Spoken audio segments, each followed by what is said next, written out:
मीरपुर नाम के शहर में तेजस अपनी पत्नी नीरू के साथ रहता था। पति पत्नी दोनों ही नौकरी करते थे। एक दिन तेजस गांव अपनी माँ के पास फोन करता है। हेलो, प्रणाम माँ। जीते रहो माँ, तुम दादी बनने वाली हो। अरे वाह, ठीक है बेटा, मैं कल ही आती हूँ।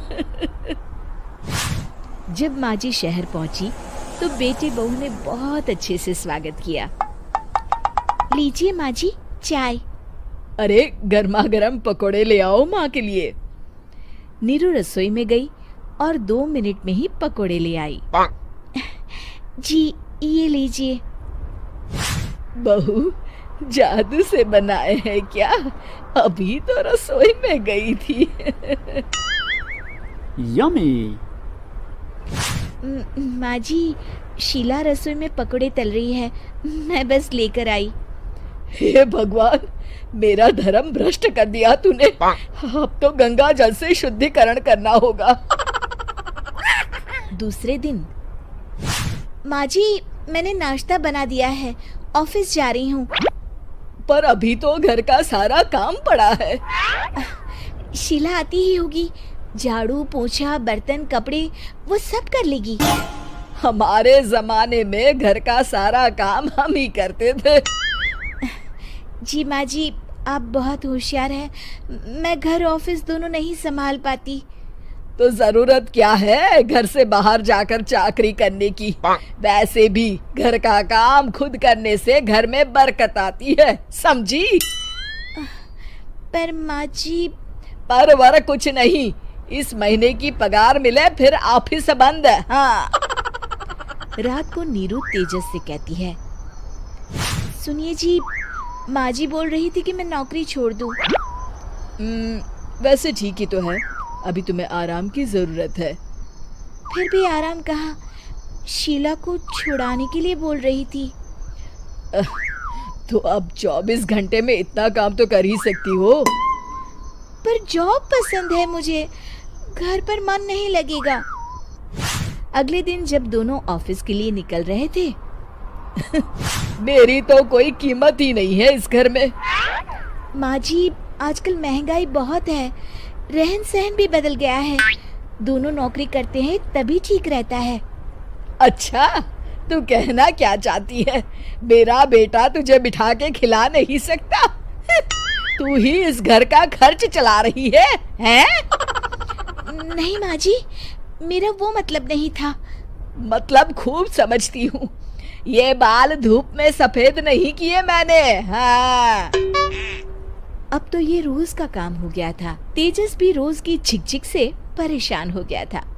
एक दिन उसने कहा, नीरू, वैसे भी तुम्हें मैटरनिटी लीव मिलने वाली है, तो अभी से ही छुट्टी ले लो। पर क्या, मेरी सैलरी अच्छी खासी है। आखिर नीरू ने रिजाइन कर दिया। जब बच्चा हुआ तो घर में सब बहुत खुश हुए। कुछ दिनों बाद तेजस फाइल देख रहा था। क्या हुआ तेजस, कुछ परेशान लग रहे हो? हाँ, वो हमारी जितनी सेविंग्स थी वो तो हॉस्पिटल में और छठी के फंक्शन में खत्म हो गई है नीरू।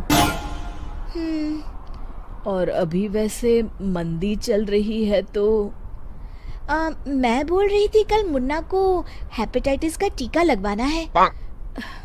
नीरू, क्या पोस्टपोन नहीं कर सकते? नहीं जी, बिल्कुल नहीं। अब तेजस को समझ में आ रहा था कि उससे गलती हुई है। पैसों की कमी का असर घर के माहौल पर भी पड़ रहा था। अगले दिन, बेटा मेरा चश्मा और ये दवाइयाँ ले आना, पर्चा देते हुए माँ जी ने कहा। जी। तेजस, मुन्ना के लिए दूध का डिब्बा और डायपर भी ले आना, और ये किराने के सामान की लिस्ट है, इसे भी लाना है। तेजस गुस्से में लिस्ट मरोड़कर फेंकता है और चिल्लाता है, पैसे क्या पेड़ पर उगते हैं? ये ले आना, वो ले आना। अरे पर ये जरूरत का सामान ही है। वो गुस्से में बिना कुछ कहे ऑफिस चला गया। अरे अरे लंच तो ले जाइए। नीरू दौड़कर डिब्बा पकड़ाती है। एक दिन खाना खाने के बाद, नीरू, अब तो मुन्ना कुछ बड़ा हो गया, तो अब तुम वापस ज्वाइन कर लो ना जॉब। पर इस रिसेशन में जॉब मिलना बहुत मुश्किल है। ट्राई तो करो। फिर मुन्ना, माँ जी है ना, और एक फुल टाइम मेड भी लगा लेंगे। पर माँ जी, उन्हें तो पसंद नहीं। तभी माँ जी वहाँ आ जाती है और प्यार से नीरू के सर पर हाथ फेरते हुए बोलती है, अब मेरी समझ में आ गया बहू, पहले के और अब के समय में अंतर है। तुम काम शुरू करो, मुन्ना की जिम्मेदारी मेरी। मेरी प्यारी माँ जी, ये कहकर नीरू उनके गले लग गई। शिक्षा, परिवर्तन संसार का नियम है, हमें भी समय के साथ चलना चाहिए। उम्मीद है कि आपको हमारी ये कहानी पसंद आई होगी। कृपया हमारे चैनल को सब्सक्राइब करें और सभी अपडेट्स के लिए बेल आइकन जरूर क्लिक करें। और हाँ, वीडियो लाइक और शेयर करना मत भूलिएगा। Bye bye.